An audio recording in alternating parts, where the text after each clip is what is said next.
Hello and good afternoon. So excited. I'm here with my great friend, Amity Morales. Well, we're actually new friends, but I still feel like we've been lifelong friends. And we're so excited to have you here today with this topic that I really feel is becoming a household name rather than something that we can talk about saying it's something I've learned to avoid. And it's burnout. I really feel like burnout is this thing that is like hanging over everyone's heads now. In fact, over half of female entrepreneurs say burnout has made them consider giving up on their entrepreneurship journey altogether. And that was me. I did that multiple times because I actually faced burnout multiple times. Even female entrepreneurs experience slightly higher rates of burnout than men. The percentage rate is like 78% versus 72%. And this is from a survey done last year, 2022. And then, of course, they say the top contributing factors for burnout for women includes the unrealistic expectations of like that work-life balance, because a lot of people feel like there's no such thing, but I truly believe there is when you learn how to structure your time. They have difficulty setting boundaries and pressure to succeed in business. So those are just some of the things that I found. But before we get started, I'm going to let us introduce ourselves first so you know who we are. And then we'll get into the meat of the topic. So, first of all, I'm Leslie Gaudet, and I am a self care coach. And I work with women, helping them prioritize self care to support them in life and business so that they have more energy, more focus, more intention about what they do daily. And that allows them to not only have that balance and wonderful life in their personal life, but also they serve their clients powerfully. They have, again, that more focus and intention and clarity around what they're doing. And they just have this beautiful life. So tell us who you are, Amity, because I know you're wonderful. So I am who you say I am. Whatever you want to say. I like saying I'm like a box of chocolate. You never know what you're really going to get. But I am a transformational mentor. I am a teacher. I am a guide. I am a CEO. I own a few companies with my husband.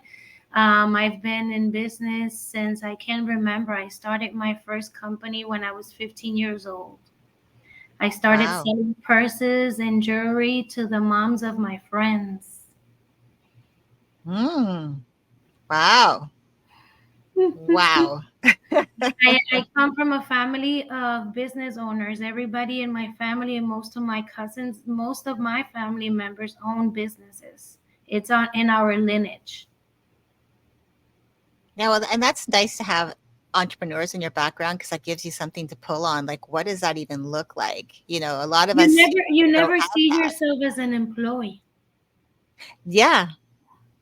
And yet, when you do come from that employee mindset, which is me, I lived in corporate world for a lot of years, and stepping into entrepreneurship really definitely has been challenging at times, but it's also been a really great learning experience, and especially when I can surround myself like with women like yourself who've been in this journey for a long time. This has been your lifestyle, and then also, with other women who've actually found a way to not only figure out entrepreneurship coming from corporate world. That helps me too, because I had that mindset of like 9 to 5.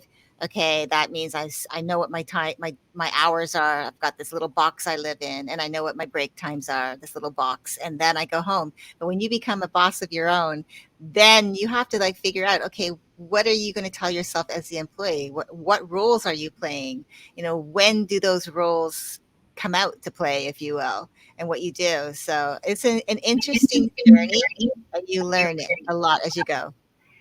One of the things that I would like to share is the fact that in the journey of entrepreneurship, there's a lot of looking inside of yourself and being confident and being authentic and showing up for yourself and being a person of values when you're selling a service or a service or an item to a customer. When you're providing something in exchange, it brings a lot of you into the equation. It brings a lot of your work and your energy. And a lot of times we don't think that what you're constantly doing in your work, what you're selling, or the service you're providing has nothing to do with you, but it's so much in alignment with who you are. So when you go through the entrepreneur journey, you shed a lot of the belief systems that are limiting and that are telling you you can't not have abundance because then you realize that you're the creator, that you're the one co-creating based on what you believe, what you see, what you're speaking through your mouth, and you're saying, you know what, it's been hard, especially having nervous breakdowns. You've had a few, and I only had one, and I will never have another one again. Thank you. One was enough for me. But in the journey, you have grown so much to believe, to walk in faith, to trust yourself, to manage your time.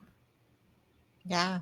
It's so important. And you're right. I think the biggest thing that I think makes the most sense when it comes to self-care is the time piece.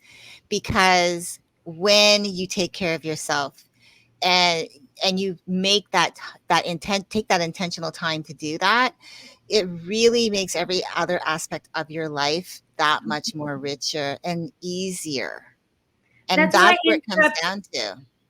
that's why entrepreneurship gives you the time back, because you started talking about being in the 9 to 5, and it's immediately like a box. You get put in the Yeah, box where you eat 3 meals a day, you eat 2 snacks, you do a 9 to 5 job, you goes home and you watch the news, you set your alarm, you get up the next day, and you're in that rat race, in a job where you're just over broke, and you think you have to stay there because that's all we've known for so many years. yeah, so true. But I also think too, there's the other side to it when some people, and I can speak from experience of first going through the journey, is that if you don't have clarity, you don't really know what it is that you want and what you're doing, you can spin your wheels. And I did that for the first 2 years of my business. So, going from, again, that corporate environment where I knew the structure and I knew the rules and I knew what my job description was, and then stepping into being the one telling me what the job description was, but not really understanding, well, first of all, not really having full clarity on what I was doing, but not really understanding what my role was and how I was going to use my time so that I used it effectively. And so I was all over the map. And that's what led me to having many times racing, I would say, down the road towards burnout and almost wanting to quit several times, which makes me want to like segue into our questioning, because I would love for you to share. You've shared a little bit with me, and I hope that you're able to share here, because I know our stories have they're able to actually impact other people, Mhm, mhm. especially women. Women, as we wear so many hats, and I think a lot of the time we put those hats on ourselves, and so we're telling ourselves that we're not only the CEO of our business or whatever, Mhm. but if we're the solopreneur, we're the marketer and the Mhm. admin, the VA, all of that stuff. And then we're the mom, and then we're the wife, and then we're the caregiver maybe for our parents. And we've got all of these hats that we put on ourselves, but we don't ask for help. And so I would love to hear a little bit what your burnout has looked like for you. Like, I know you have a burnout story, so I would love to Mhm. hear what your story is. So his, mine's, and ours. We have 7 kids, my husband and I. We've been together for 20 years now. My baby was 3 months old, and he's 20 years old, about to be 21. And about 5 to 6 years ago now, he started a lawn care company. And I was working in my nail salon. I had a nail salon in town, and I had been doing nails for many years. I had a very big clientele. I would do about 60 customers, 50 customers a week by myself in the nail salon. I was very fast. I don't know why I had that gift. And my husband got fired, and he decided that he was going to pursue opening his own lawn care company. Well, I had gone to school for business management because I thought I was not good enough here, and I wanted to prove to myself that I was. And I ended up graduating with magna cum laude from business administration and marketing. So after a couple of years of having that diploma, I said, well, my husband is opening a lawn care company and I know how to do business administration. Let's do this. And just like you said, Leslie, I did everything. I did the payroll, I did the marketing, I did the flyers, I ran the route, I mowed 23 properties with my son. Everybody in the house was working. We were a family owned and operated business. The family was doing really good, but I was falling apart. My cortisol levels were so off the roof. My candida was so big in my stomach. I was having so many problems. I was over 230-pound weight. I was having panic attacks. I was literally breaking down to the point that I started fading away, falling in the floor, just getting dizzy, and they just couldn't tell what it was happening. I was just falling apart. My nervous system was just falling apart. I would lay in bed for weeks. My friends would come and visit me, and they would just sit in the bed and would be like, please get better because you're the strongest one of all of us and we've never seen you this way. What's going on with you? Like you were superwoman, because isn't that what we look like when we do all this shit to ourselves? Mm-hmm. And I cried to one of my friends because she came and I was laying in the shower. I couldn't even get up. My nervous system was so in shock with all the food I was eating, all the stress I was under, working 2 jobs, 16, 17 hours a day, even babysitting my granddaughter. I would just not know how to say no. Into one day I started looking for information and seeking for healing and talking to my husband and telling him I can't work anymore. Like I don't want to answer calls. I don't want to go in the business meeting. This is your dream and it became my nightmare. Please set me free. And this has been like about 2 years that I sat down and I had an honest, authentic, open conversation with my husband. And I said, listen, I help you build this company. The company's successful. You're doing really good, but I don't want to have anything else to do with it. I just want to be your wife. I don't want to have to be your boss anymore. I'm not the boss. That was another label that I had, and it created a lot of issues between my marriage with my soulmate because, who makes more money, who makes charges, who makes decisions, who fires, who hires, who decides. There were so many things happening as we were making money. The millions were coming in, but the family was breaking apart, and I was breaking apart. My heart was breaking apart.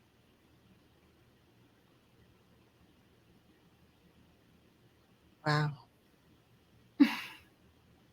I And mean, I can feel it. And nobody knew, Leslie, because I was strong, like I said. I was serving in church. I was translating three different preaching teachings during the day whenever the pastor needed me. I was there. I was serving. I was giving. I was tithing. I was at the door. I was the greeter. I was in charge of greeting. I was in charge in the prayer ministry. I've been there, done that, bought the t-shirt. I was doing it all. I was in survival mode. My nervous system was in fight and flight, and I didn't know how to say no to anybody. I was just trying to please my mom, like you said. My grandma came to my house and she said bye to everybody before she came to my house. She told everybody this will be her last trip. Little did I know. I was not invited to the party. She came to my house to meet my granddaughter, her great great granddaughter, and 2 weeks after, she passed away in my house. I was taking care of my grandma on hospice while I was running the companies, while I was doing nails, and while everybody was coming to see my grandma in the middle of COVID. And here I am trying to survive and take care of everybody. My aunt would say, how do you do this? I'm like, this is so normal for me.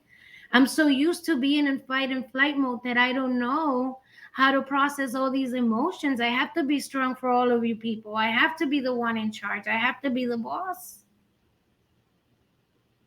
And I forgot all about me, about my heart, about my emotions. I was a present mom, but I was existing, surviving. I wasn't giving my kids love. I was giving my kids cruises, the shoes, the Nikes, the name brands.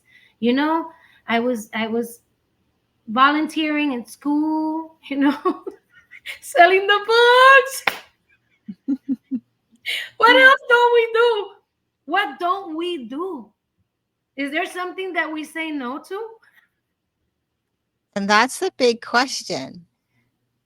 That's why I think a lot of the time women, we give ourselves these hats, these labels for ourselves, and we don't ask for help. We don't say, you know what? I actually can't do this today. I need a minute. And that is the crazy thing, that we are raised. I don't even know really now how it is, because I didn't have a family of my own. It's just my husband and I. But I'm hoping that our younger generation, especially if they watch this video and they hear your story, which is so incredibly powerful, and more than I had even, I'm hearing more detail than I heard before, to know that, you know, you if you don't take care of yourself, this is the life that you're going to live. Like, it's not a matter of if, it's when. That's what happened with you, right? And so how did you, when you said you got to that breaking point, what happened when you got through to the final like straw? The breakdown that became my breakthrough, that's how I like to call it. It was a bit insane. It was really dark. It was what I call my shadow work, my dark nights of the soul, because I had to confront myself with a lot of the truth, which was that my husband never asked me to cook every meal every day. That was an expectation that he never set, but I was carrying on my shoulders. I had to face the dark nights of the soul when my kids wouldn't eat my food because I was cooking with bitterness and resentment. I had to look at myself in the mirror when I had a lot of people around me that really loved me and cared for me, but I was so bitter because I was so hurt that I had a protection shield that would keep all the people that might, could have, should have, would have helped me from me, because I couldn't trust nobody. You can't trust your father. You can't trust your mom. You can't trust your husband, your first marriage, your second one. Now you're already on your third. You got 4 kids. You don't have child support. Like, you break down and you realize that you come from all this trauma that you haven't processed. All of these emotions are in your heart, in your throat. You can't even tell people, I've been raped, I've been molested. You know, I used to see my dad hold a gun in my mom's head just because he was a drug addict and he wanted money, and we had to choose to give him the money so he wouldn't kill my mom for $14. What the heck? We're only 7 and 8-year-old kids, and we're living in this hell race. And I had to come into awareness with my soul that I have been running from my childhood all my life, and that I have brought all the trauma to my kids through my bellies, through the womb, through the mothers that are carrying the stress of having to work and overwork and end up having to take care of your kids by yourself because you picked the wrong dad, because you don't even have expectations. What are those? Are we teaching our daughters to have expectations? Because if we're not having expectations with our husbands, our daughters and our sons are looking, and we're creating the next generation. It's nobody's else's fault but me. And I had to sit myself with that shit. And Wow. that just broke me. That Yeah. broke my heart. I was the one responsible for everything that was happening because I was avoiding looking in the mirror and crucifying my flesh. And understanding that I've been coming with a lot of programming and system and hurt and pain, and my cup was broken. I was just gluing it with crazy glue all along, trying to make it look good, you know? Wow. Wow. So your story is incredible. Like, I have to say, it's like probably one of the most powerful stories that I've heard, because, this is why I was saying, like, I feel like there's such an epidemic out there. It's almost like everyone is becoming numb to the fact that burnout's a way of life, instead of like finding, how can I figure this out so that I don't repeat the cycle? And that's something that I learned. I don't have quite the story that you have. I've had different interactions with burnout. My very first, and we'll get to what you did, but first let me tell you my story. When I remember my very first memory around burnout, I was in my early 20s. I'd wanted to work for a lawyer. Like, that was my dream job. I didn't go to college. I finished high school. the rule in my house was finish high school and then you go and get a job to help with the bills and everything because I grew up with a single family mom, Mm-hmm. and that was what was expected of me. And so I knew I wanted to do something. I wanted to be, I had two choices, a psychologist, which was one choice, but then I would have really had to go to school for that, or a legal secretary. And really, I should have gone to school right away for that if I wanted to, but I was talked out of it. That was my very first choice. They called them legal secretaries at the time. And my mom's friend, one of her friends, was in that role, and she talked me out of it. So it took me a year, a little over a year before I finally did step into that role because I found a lawyer. I just walked right up to him and because I was answering his phone and I asked him, "You're busy. Do you need help?" And he said, "Yes." And that was my first step into working in law. But I'd been working with him, I would say I was 19, so I was probably 23, 24 by that time. So I was knee deep in it. And I remember him I remember thinking that I was on top of the world, like I was invincible, that I could do anything, that it was normal for me to get up really early in the morning. I would walk to work about maybe a mile away, mile and a half to work every day. I loved walking, and I would get to work early before the phones, a couple hours before the phones. I was there at 7, sometimes a little earlier, and I would be cranking out these loans because I was actually by that time, he had me working on just really in the refinance division. I was the refinance division of his law firm there were 6 of us assistants that worked for him, and I was cranking out 50, 60 loans a month. Sometimes I was closing about half of them myself. So I was like work, work, work. And on top of that, I was working transcribing dictation tapes for the psychiatrist who was renting space in the building. So I was doing that work and sometimes I was taking work home. So I was work, work, work, thinking I'm making this money. I'm doing great. I'm invincible. Oh I my got this. God. I've got the energy. No problem. And then one day I don't even know what happened. I can't even tell you what happened, but I was started to have a nervous breakdown right in the office. And I think it's because I was under so much pressure. I couldn't take it anymore. And I was really friendly with one of the assistants there. We're still friends to this day. And she heard me and she came immediately to my desk and she said, "Let's go outside." And she took me for a walk. I was losing it. I was literally losing it.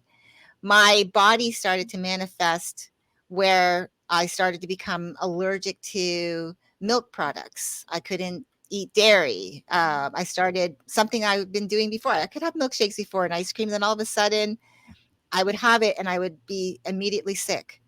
To then the cold, like air conditioning, or even just going from from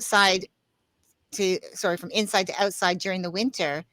And I grew up on the East Coast, by the way, with the 4 seasons. My body would immediately break out in hives on my Mm-hmm. face, on my Burn. arms. My body was just reacting to everything, to the stress of it. And so this, I would say, was the first time. And then finally, I got it at what I thought was under control, and I was back to being the super horse, if you will, the Yeah. doing everything, push, push, Hero. push. Yeah, and finally one day I just decided, and I left working for him, and I started went somewhere else, and I found a little bit more peace in doing that. But I recognized that as my very first because I started having panic attacks after that. And I was like, where is this coming from? So that was my first, my now when I realize it, that was my very first experience. But one of my very last experiences, really pretty much my last experience of feeling that way was back in 2017 when I'd been working long hours for the law firm full time that I still support them today, but in a different capacity. But working full time, working, 15, 16-hour days, sometimes taking work home, sometimes working on the weekends, no life. My commute was about 2 hours like return. So like an hour to work, an hour at home. And that's leaving early and leaving late. That's the only way I got it down to 2 hours. and I didn't live that far away. Like, I lived what should have been a 30, maybe a 30-minute drive, if that. And Mm, I said to my husband one day, I said, I can't even have a conversation with him because everything was emotional to me. I felt like I wanted more time with him, but I couldn't express it because I was upset. I was sad all the time. And I thought it was his fault that I was living this life. And I mhm, blamed him. And so when I said finally, I said, I'm going to die. I told him I'm going to die. I mhm, feel like I'm on a fast track to a heart attack. And if we don't change this scenario, I'm not going to be here next year. And mhm, so we ended up, long story short, I went into, I didn't even tell my job this how deep it went for me, but I told them we're moving from California to Las Vegas because that's what we decided to do.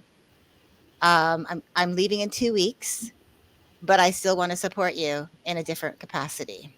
And when I was able to do that, that was great, and it opened up the time for me to go and look at other options for me, but also to get in, I got into the self-development space and learned, about self-love and what that meant to actually like myself and then to love myself and to actually do things for myself and put myself first and be respectful of me, and mhm, that would actually help my marriage. Like, mhm. that would actually strengthen us, and I was like thinking, like, how is that possible?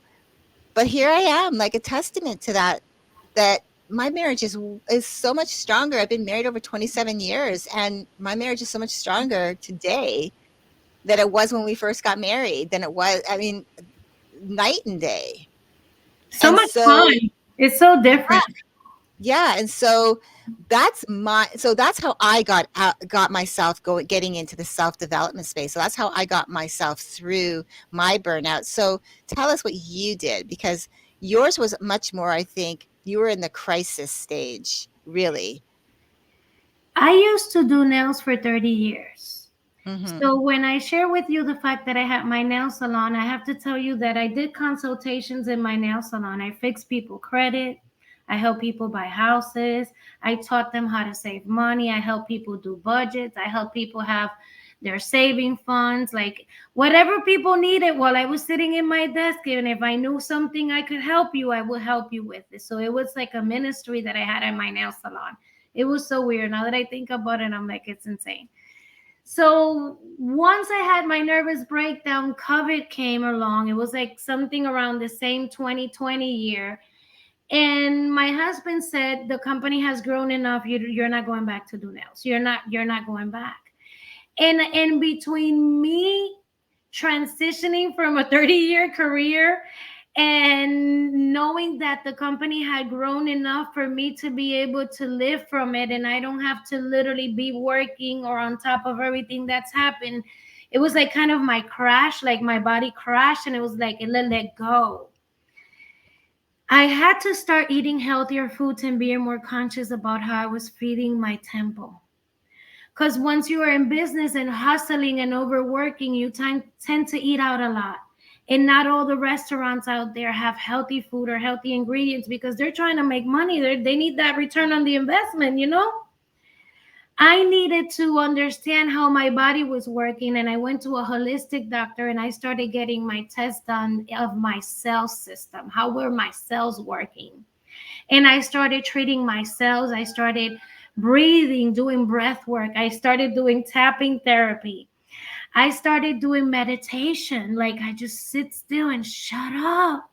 Just be silent. Just be quiet. Turn everything off and go outside. Maybe just listen to the birds. Grounding.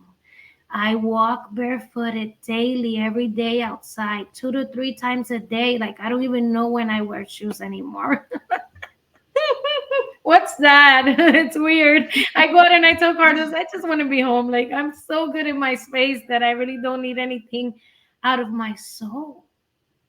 So all of these little things, all of this little holistic natural medicine teas, um, help me come out of that black space, that black hole, come out of that shadow that I was carrying, reading books, meeting, learning, growing with women like you, Leslie, like knowing your story too. You also had a story that was impacting, that changed your life, that you also was running the rat race. You were also self-sabotaging, overwork, underpaid, with so many limiting beliefs, and then suddenly everything just kind of just flipped.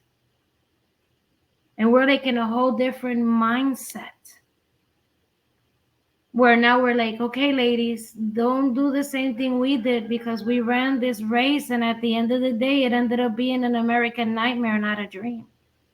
And I'm Mhm. no Barbie girl, because my life, I was not a princess. There were no pink dresses. There were no, we had a drug addict father who was beating my mom up, and this wasn't a pretty show. Mm. So some of us have had to rewire the mindsets of all this, what a marriage should look like, what a woman should do, what are the expectations that I had with my husband, and sitting him down and telling him, you know what? I saw my mom get beat up all her life, and I never knew I could have expectations with you. Can you go buy me batteries? Because I didn't even know how to ask for batteries. Like everything had to be provided by me, because I don't want to be a burden in your life. Because I mean, you already accepted me as a divorced mom with 4 kids. What else can I expect? At least this is my third marriage. At least, isn't that all the limiting beliefs and the mindsets that we carry?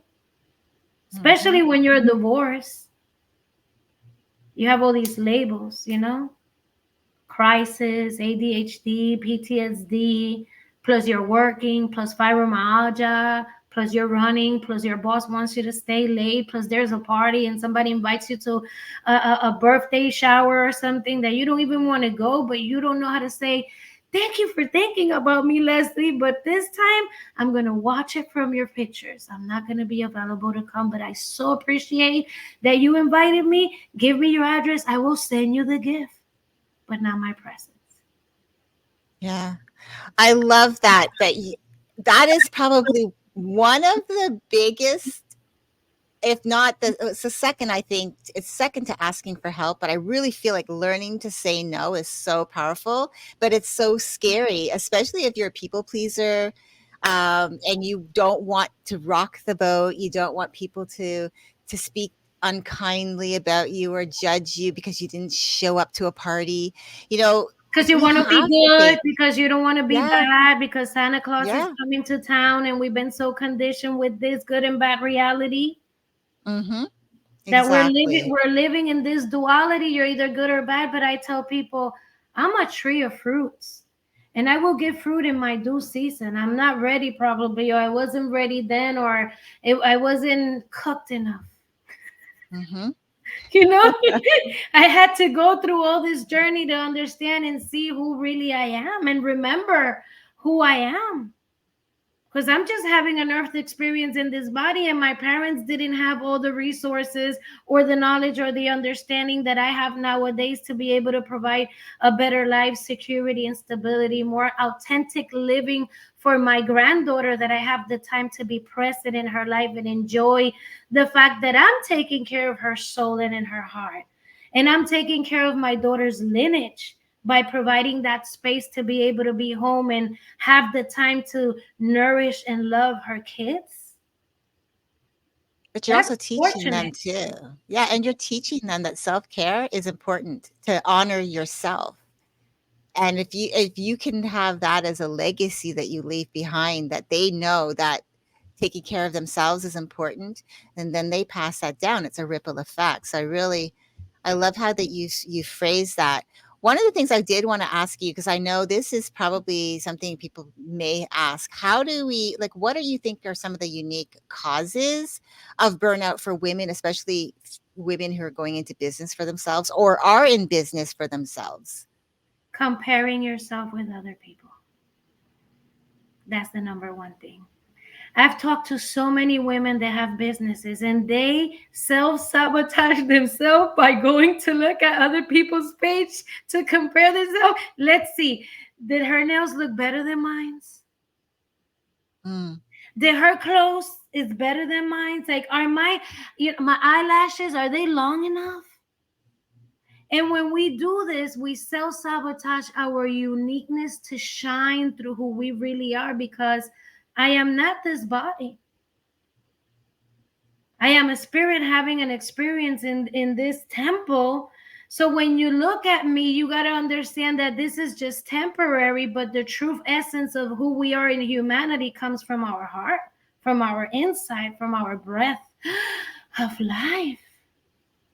So we come from a place of love all the time, but you got to love yourself enough to not compare yourself with your sister, with your business partner, with your husband, with your kids' life, because I've known of families that break apart because some of the parents get a little jelly when the kids do better than them. Like, why aren't you paying for my life? Or why don't you work for your money? Sorry. Just being real, just stopping people using your voice, saying no, setting expectations, having boundaries. This is how much I'm going to be willing to do for you in the business. And in 30, 60, 90 days, it doesn't work. I'm going to let you go, because sometimes we hold ourselves back and we self sabotage ourselves by not firing that employee that you know that you're waiting for them to do better, but they're still not doing it. Mm-hmm. And you're not making a decision because you're focused on somebody else, looking at other people. No, you know that inside, like, you have this gift. Like, you said something when you started, and I loved it, because you said, like, I should have been a psychologist or a therapist, but then I really like it working with a lawyer. But you ended up doing both of the things that you knew when you were young you were going to know that you were going to do. Yeah. Isn't that, and that's funny how I come full circle. And you caught that, because a lot of people don't recognize that, but it's true. I did come full circle, Yes, right yes, back to something that I knew that I wanted yes, to do. It's yes. something that's kind of been ingrained in me my whole life. And yet, you know, you don't always know that this is something that you can do. I had a conversation earlier today with a new connection, and we were talking about, when I was growing up, I always felt like I wasn't worthy or deserving of the success that I would eventually find in life because of my upbringing. We're being raised by a single mom who was white. My father was black. We lived in social housing. So we Mm-hmm. were not like my friends who all grew up in big, nice, beautiful houses. Their parents had money, or at least that's what it Mm-hmm. looked like to me on the Mm-hmm. outside. The Jones. We were scraping, and yet it looked like they had it made. And so every time I would go after something, I felt that it was actually expected of me to fight tooth and nail to get everything that I had, that it wasn't an expectation that I deserved to get what I would get. And so, yeah, that was something that I had learned along the way, and I think that's probably one of the reasons why it led to me in the first instance of burnout, because I felt like I had to work that hard in order to be deserving of what I was making salary wise, to be making the money. And yet, even throughout my tenure as in legal, I've never felt like I was ever paid what I felt was deserving. And when I did get that, someone had said something to me. One of the people I worked for said, "I hope that you're not expecting this type of raise every year." And yet it wasn't something that came from me. It came from their accountant, who said that what she's asking from you is industry standard right now. And so Mm-hmm. that's why they said yes. Yes. So it's like, how do we empower women to, like, ask for what you want and have the confidence that you do deserve it? Because I think that's, for me, what I had to deal with. And I love that. I can see your wheels are turning. But yeah, that's what I had to deal with my whole life. And I think that's what led me, I think, even to burnout the first 2 years. A few times on my way to burnout, it was mostly chronic stress and burnout, close to that. The first 2 years of my business as a coach, because I was doing everything, all of it, wearing all the hats. I still wear the hats, but I know how to structure my time so I have more freedom. But I was wearing all the hats, doing everything all the time. So I was doing busy work, and I was keeping busy, thinking that I was doing something. And yet there was still in the back of my mind, am I worthy and deserving? So you're putting fuel on my fire. Okay. You're going down my road when you say it's too hard. Isn't that a mindset that we've been taught for so long that for you to have money or be abundant or be rich or be a millionaire, you got to work hard? Mm-hmm. But isn't the hard mindset a reminder of seeing your mom as a single mom working hard for you guys and having over your shoulders those expectations that said, by this age, you have to go out there, work, and help your mom? Mm-hmm.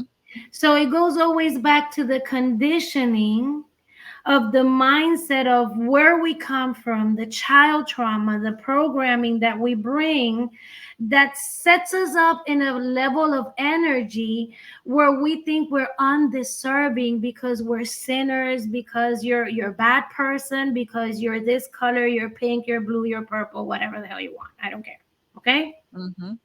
So a lot of times this is just something that comes to us to show us that when you know your worth, you won't settle for less than you deserve, and you would have expectations. And even when you have a meeting, like I just got out of a meeting with my assistant, and we were having a conversation about employees that I told her we're giving them 2 weeks and we're letting them go. And she sat down and she said, I do agree with what you're saying, but I'm going to disagree because we should have said this expectations, and we didn't do that.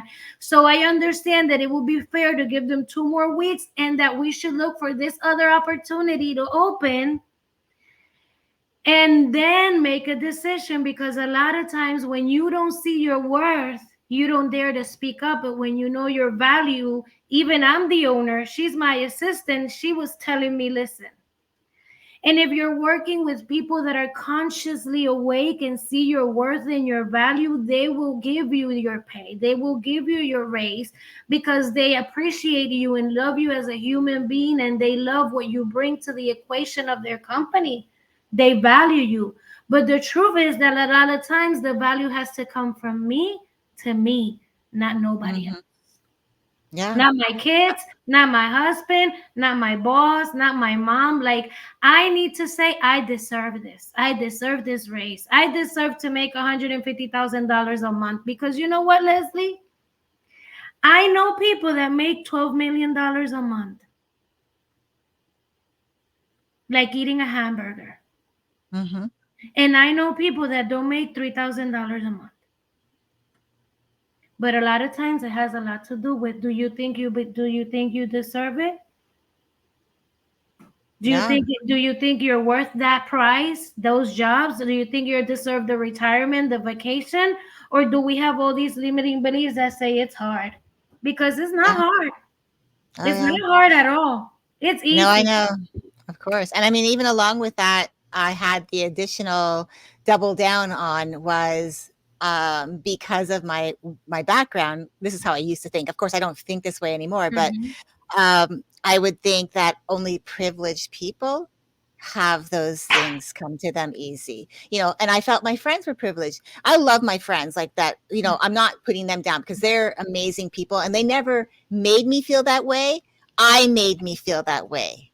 And so, because of what I saw, my life was not like theirs, and I felt like they were privileged. So that was the extra thing, the expectation: go to work because you have to work. It wasn't go and enjoy your life. And so now, because I'm able to do that, I only started that in my mid 50s to do this.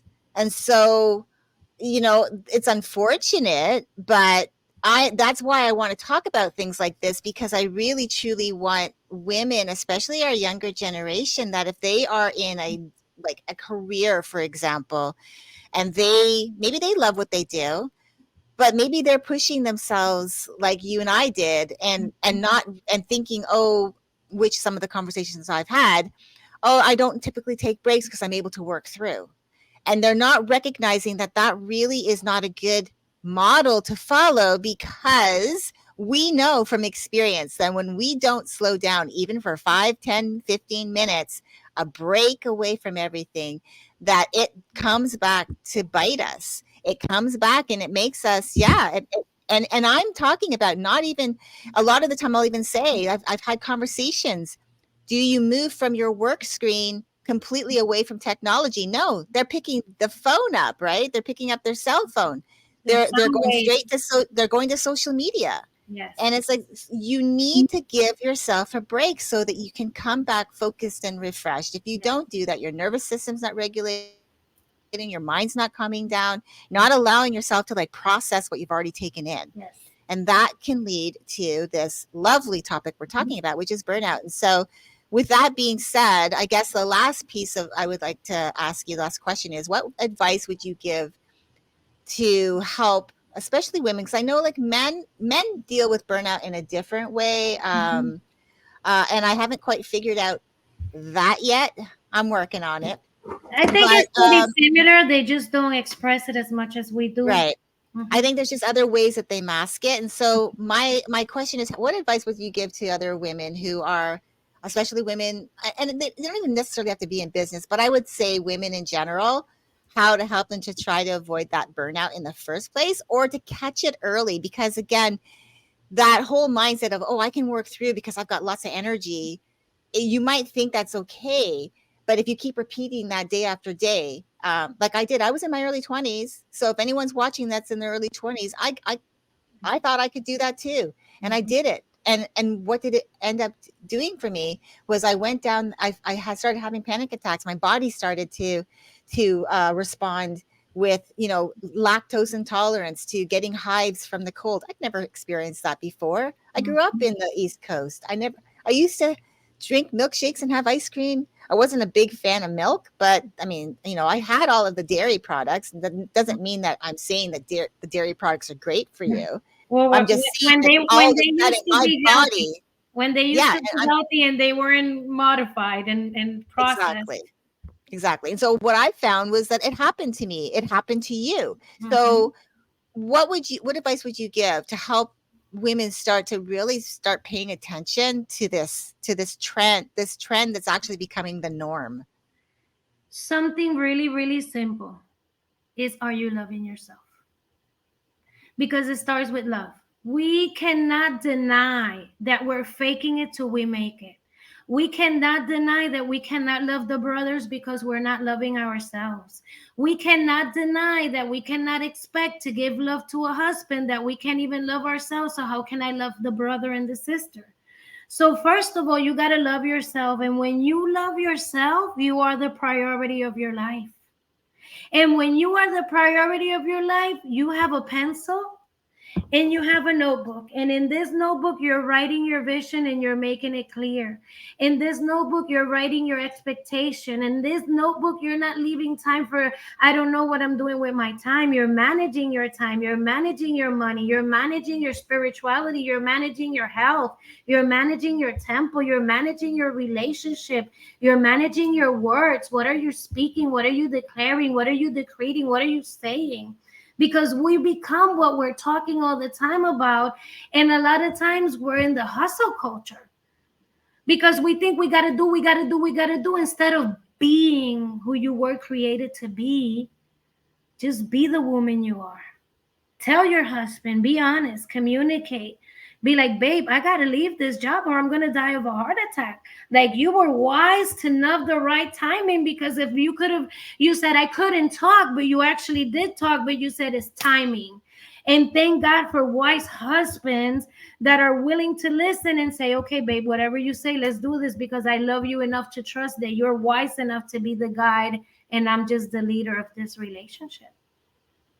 Yeah, I love that so much because I think that it is giving yourself permission to ask for what you want, what you need.